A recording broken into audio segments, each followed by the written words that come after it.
Lord Alan Velasco, but members of the lower house promptly rejected Cayetano's resignation. Presidential spokesperson Harry Roque says the chief executive is done interfering or brokering agreements between Cayetano and Velasco. He says Duterte is entirely leaving the decision up to the lower house. In a Facebook post, Cayetano thanked fellow lawmakers who stood up for his speakership. He says he is satisfied with the show of multi-partisan support in his favor.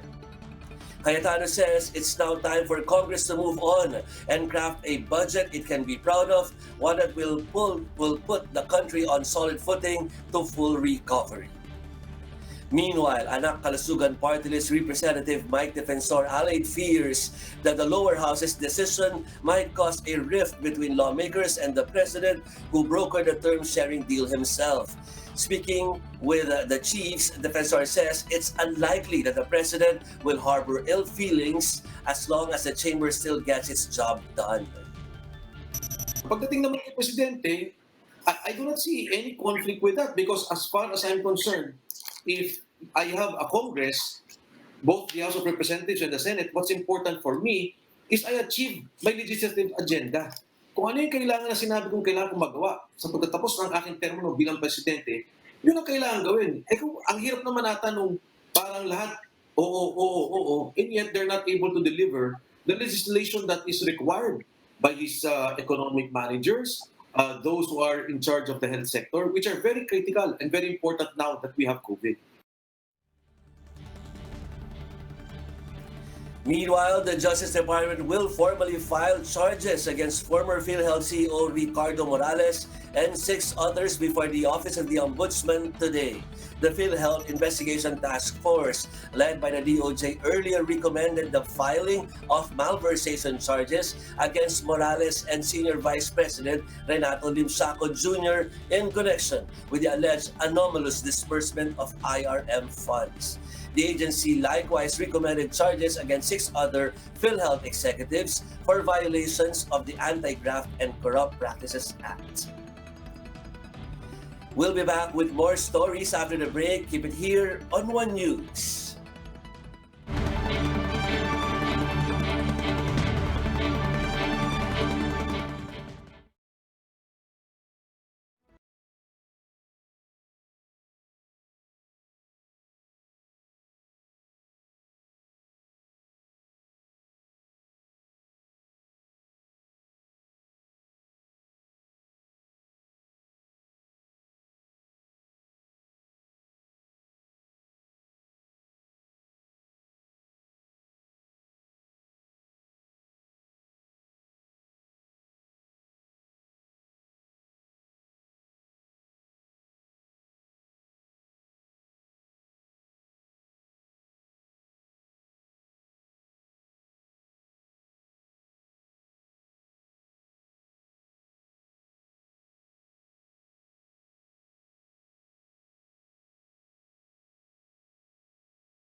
Good morning, you're still watching One News Now. I'm Joey Francisco.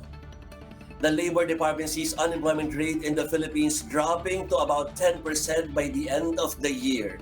During the agency's budget deliberations at the Senate, Secretary Silvestre Bello III said he expects the country's economic conditions to slowly improve towards the end of the year. Recall that unemployment reached a record low 17.7% in April. But Bello says he sees joblessness tapering off to 10.4% in end 2020. The NEDA also expects the number of unemployed Filipinos to further drop to about 6.5% in 2021.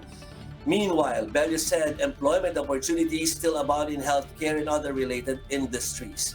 The labor chief said skills in healthcare, logistics, and IT, among others, have shown resilience and continue to be in high demand despite the disruption caused by COVID-19. The government is looking at importing about 45,000 metric tons of small fish like galunggong. This is to address a shortage in the country's fish supply. Based on the Agriculture Department's latest supply outlook, the country is looking at a shortage of over 51,000 metric tons of galunggong. In fact, markets have started raising prices of the fish in light of the low supply and sustained high demand. The Bureau of Fisheries and Aquatic Resources is set to give recommendations next week regarding the possible importation of fish to augment local supply. It's the second day of Boracay's reopening and the island is bracing for the arrival of more tourists. To tell us how things are going on the ground, we have Jenny Dongon reporting live from Boracay Island. Jenny, are you seeing a lot of vacationers there today?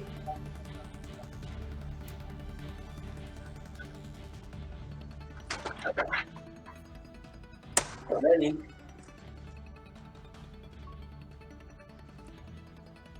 Yes, Jovi, more visitors are expected to visit Boracay Island today after opening its ports to tourists from all over the country. Recall that only 26 tourists graced the island, 7 from Metro Manila and 14 from other regions. Aklan Governor Florencio Miraflores attributes this low turnout to strict protocols requiring tourists to have a negative RT-PCR test result 48 to 72 hours prior to travel. But Flores is unfazed, insisting that these policies should remain in place because they want a return. LGU is trying to avoid the immediate influx of tourists, which will make things difficult to control. Tourism Secretary Berna Romulo Puyat seconded this, saying they want to reopen the island paradise slowly but surely. For their part, hotel owners promise to offer guest discounts of up to 75% to somehow make up for their customers' swab test expenses.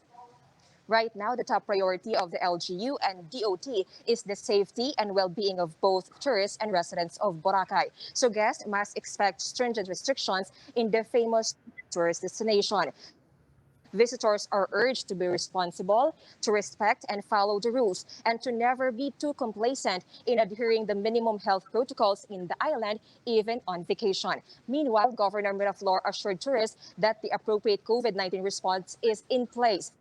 If any tourist starts exhibiting symptoms of the respiratory disease, the tourist will immediately be assessed by Boracay medical team in their standby triage. Once diagnosed, Okay, we are having a technical difficulty with our signal from Boracay, but thank you very much, Jenny Dongon. She was reporting live from Boracay. For more updates, follow News 5, The Philippine Star, and Business World Online. Visit our website, onenews.ph, for more in-depth analysis. You can also catch One News on the Signal Play app. Register for a free account now at www.signalplay.com and stream One News live anytime, anywhere. I'm Jovi Francisco. We are One News.